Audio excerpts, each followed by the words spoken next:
გამარჯობათ მეგობრებო. გამარჯობათ ჩემო კარგებო, მოგესალმებათ ქართული ერაღის მუზეუმი ჩოხა. ჩოხასთან ვიყოფებით და დღეს უნდა ვილაპარაკოთ ძალიან საინტერესო თემაზე. ეს არის მსოფლიოს და კაცობრიობის სამხედრო და არა მარტო სამხედრო ისტორიაში ერთ-ერთი ყველაზე გრანდიოზული მოვლენა არაბობა, რომელმაც მე-7 საუკუნეში კაცობრიობის ისტორია პრაქტიკულად შეცვალა. დღეს რა თქმა უნდა ცუდი ტონით ვერ განვიხილავთ ისლამს, იმიტომ რომ ბევრი მაჰმადიანი მეგობარი ყავს და ისლამი ჩვენი ისტორიის ნაწილია. ისტორიულად და როგორც სამხედრო მოვლენას ასე განვიხილავთ ისტორიას და ორი გრანდიოზული პიროვნება. აკაკი მაკაცარია მიაბჯი და რეკონსტრუქტორი გიორგი ბერჯავახი, სამხედრო იარაღის მცოდნე, განმანათლებელი, მასწავლებელი და დიდი მეომარი თვითონაც. ძალიან კარგი. რა ხდება ჩემო კარგებო, გითხარით რომ ეს არის ისლამი, ზოგადად უნდა დაწერონ რომ ისლამი ეს იყო მხოლოდ რელიგიური მოვლენა, არ იყო რელიგიური მოვლენა, რელიგიური იდეას გაყოლყოლთ სამი. მუჰამედი იყო დიდი მეომარი, მხედართავარი და გააერთიანა არაბული ტომები ერთ დიდ არმიად შეკრიბა ერთი დიდი იდეის გარშემო. იდეის გარშემო და მსოფლიოში იწყება არაბული ომები, მაგრამ ეს არ იყო მარტო იდეაზე აგებული ფანატიკოსების არმია. თუმცა რელიგიური ფანატიზმი და ნებისმიერი მეთოდით ისლამის გავრცელება ძალიან დიდ როლს ამაშობდა. ხა მოდი განვიხილოთ მოკლედ, ვიცით რომ დროს შეუზღუდავები არა ვართ, რა იყო ისლამური არმიის წარმატების და არაბული არმიის წარმატების მიზეზები და ასევე შევეხები რა იყო სისუსტეები, რომელთაც აჯობეს. ახლა მე ძალიან მიყვარს ბიზანტია და მისი დიდი ძალა, მაგრამ არ იყო მომზადებული არაბების ასეთი ტექნოლოგიური რევოლუციის. ზოგადად მოდი დავიწყოთ. პირველი, ეს არის რელიგიური ფაქტორი.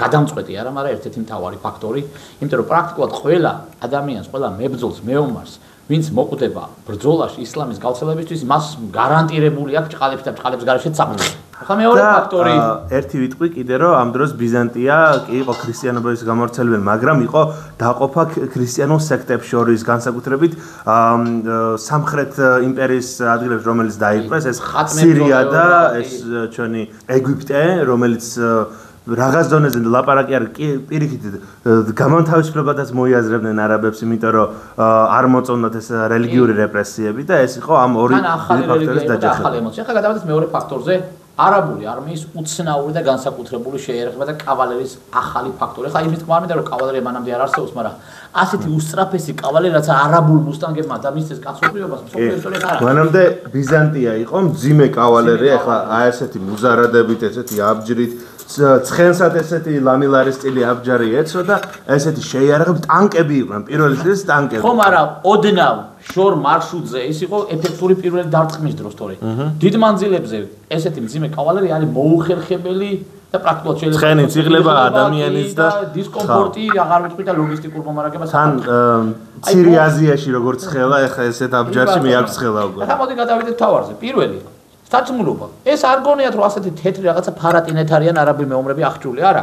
ამის ქვედა ნაცვლად ძალიან მყარი ჯაჭვისპერანგი ფრაგმენტებით, მათ შემოიღეს ასეთი საინტერესო პატარა გულარის ფარები მანამდეც იყო, მაგრამ ამათ ახალ დონეზე აიყვანეს და კიდე ფაქტორი თექა, რომელსაც ბევრი იყენებს, მაგრამ წარმოიდგინოთ თექა უნიკალური თვისებებით გამოირჩევა, მას შეეძლო ისრის შეკავება, შეეძლო დარტყმითი მიყენებული ჭრილობების, საჩეხი მიყენებული ჭრილობების შეკავება და ასევე შეეძლო თექა არ იხევა, როგორც ნაჭერი იხევა და და რასაც ლაპარაკობ, სხვა არ იცოდა, უბრალოდ სამხედრო საქმეში ასე მაღალ დონეზე დაწინაურება არავის არ ქონია. მე დარწმუნებული ვარ, ქართველებმა მიცადეთ. ვიცოდით, მაგრამ როცა ჩვენ ახლა გარე ფაქტორებზე არ გქონდა გადატანილი შეტევითი ბრძოლები, იშვიათი იყო საქართველოში, ანუ და საინტერესო რა არის, როცა ერთ-ერთმა არქეოლოგმა სამხედრო ისტორიის ერთმა დიდმა მკვლევარმა დავით ნიკოლემ გამოიკვლია არაბი მეომრების სამარხები, უმეტესობა ჭრილობები მიყენებული ჰქონდა მხოლოდ თავში და ფეხებში და ხელებში, ანუ სადაც თექა ჯაჭვისპერანგი ზევიდან არ იცავდა. ეს ერთ-ერთი ფაქტორი. მეორე არაბული ინტელექტი, რომელიც საუკუნეები გროვდებოდა არაბეთის ნახევარკუნძულზე, ის მოიცავდა აღმოსავლეთის დასავლეთის ცივილიზაციების აი ეს მიღწევებს, არაბული უმაღლეს დონეზე განვითარებულ სფეროებს, მედიცინას, მათემატიკას, მეტალურგიას, აი ვაჭრობა ყველა ხალხთან დაკავშირებული. პრაქტიკულად სამხრეთელი არაბები და ჩრდილოელი არაბები ორ ნაწილად იყოფოდნენ და აი გადაადგილების მომენტში ერთგვარი დაზვერვის დეპარტამენტი იყვნენ, იმიტომ რომ ქალაქი არ არსებობს, ჰაბიბ მასანი წერს ერთ-ერთ თავის ცნობაში არ არსებობს ქალაქიო, რომ არაბ ბედუინის ერთი ნაცნობი მაინც არ ყავდეს და ზუსტ ინფორმაცია არ ქონდეს მისი შეიარაღების გარნიზონის ეს არის ლოგისტიკის უმაღლესი დონე. ახლა გადავიდეთ შეიარაღებაზე.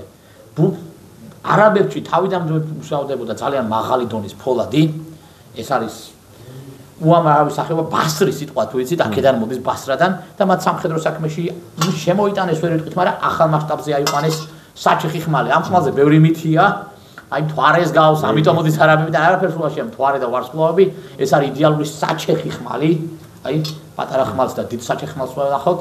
ნახე საჩეხი ხმალი, რომელიც ზევიდან დარტყმისთვის იდეალურია. წარმოიდგინე, რომ მუსტანგებით უსწრაფესად ჩამოიშხვილებენ, ამ დროს ძიმე კავალერია მისდევს, აღჭურული არიან, ნახეთ, თხის, ან აქლემის ტყავგადაკრული, მოწმული ფარებით, აქლემის ტყავგადაკრული ფარი არის ძალიან მაგარი ეფექტური დაცვა და პრაქტიკულად ბიზანტიელ ძიმე მეომარს მასთან შანსი არ აქვს. შეიძლება ინდივიდუალურად ახლო მანძილზე მოერიოს, მაგრამ რამდენიმე კილომეტრზე გაშლილს ვეღარაფერს ვერ უშვება. თან ერთს კი არ აჭყობა, იქიდან ორი მეორე მოვა, ახლა ცხენიდან ეს წვეთოვანი ფარი კარგია რომ ფეხებსაც გიწევს, მაგრამ აი გადატარება, გადმოტარება დაცვაში სულია. ასევე ინდივიდუალური ბრძოლისთვის ძალიან ახლო მანძილზე ეს ხმალიც მოუქნელია, ხო?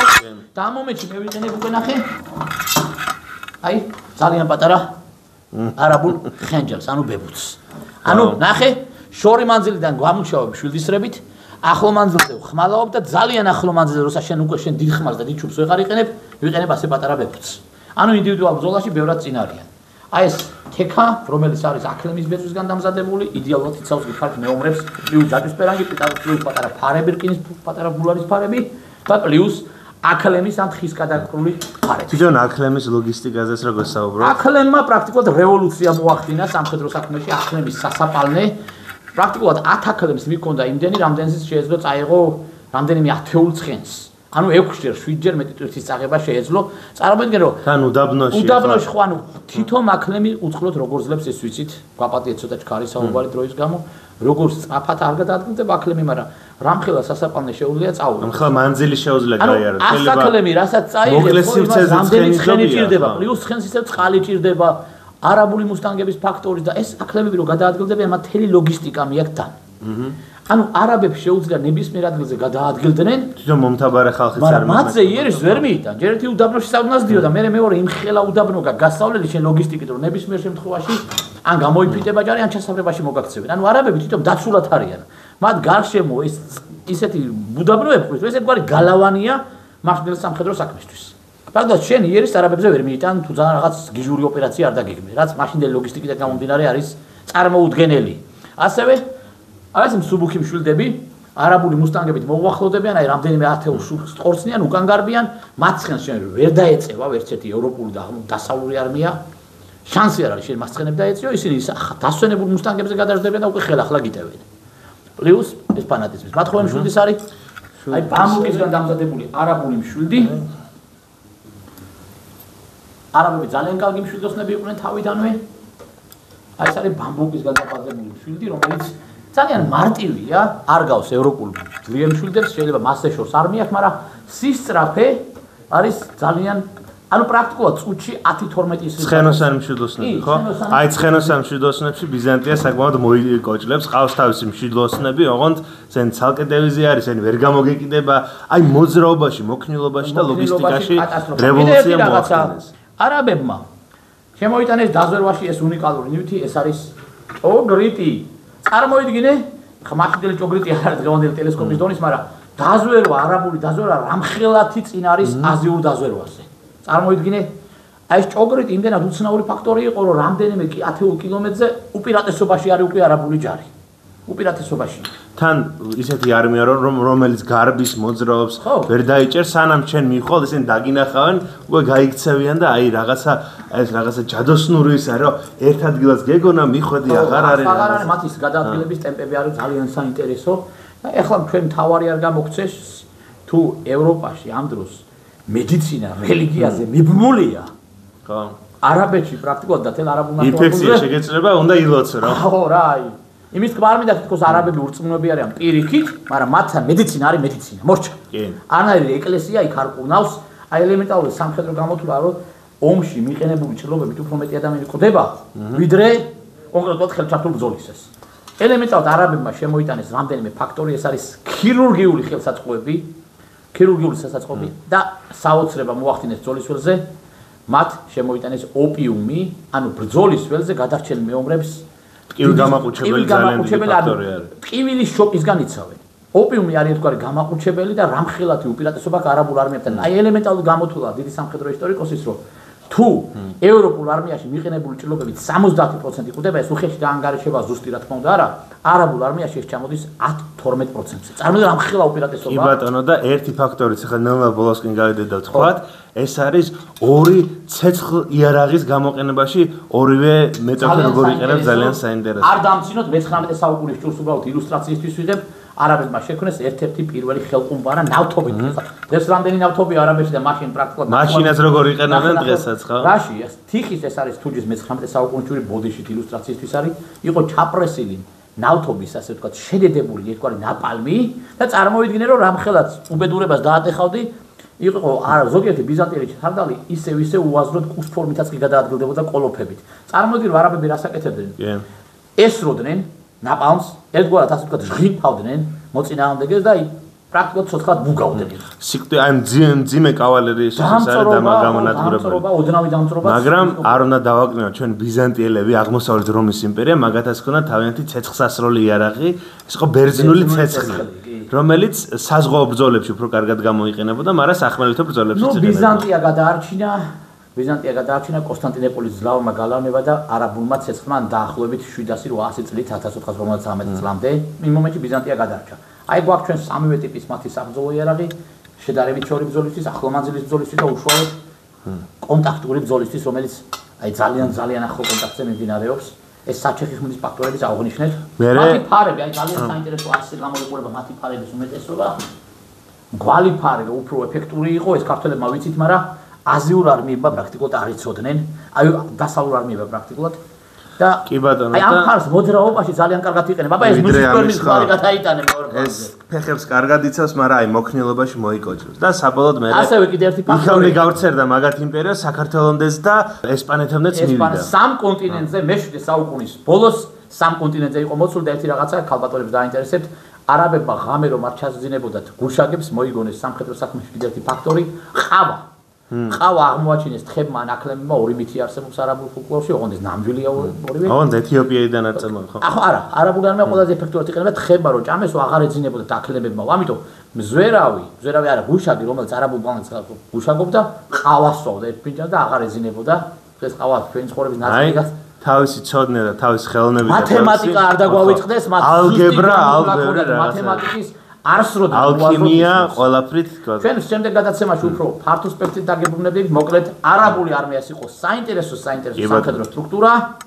მიუხედავად იმისა, რომ დღეს ცდილობენ რომ ფანატიზმს მიაწერონ, ისინი არ იყვნენ ფანატიკოსი, ძალიან იყვნენ ადრე უფრო ჭკვიანები და დაუბრუნდნენ თავიანთ განათლებელს.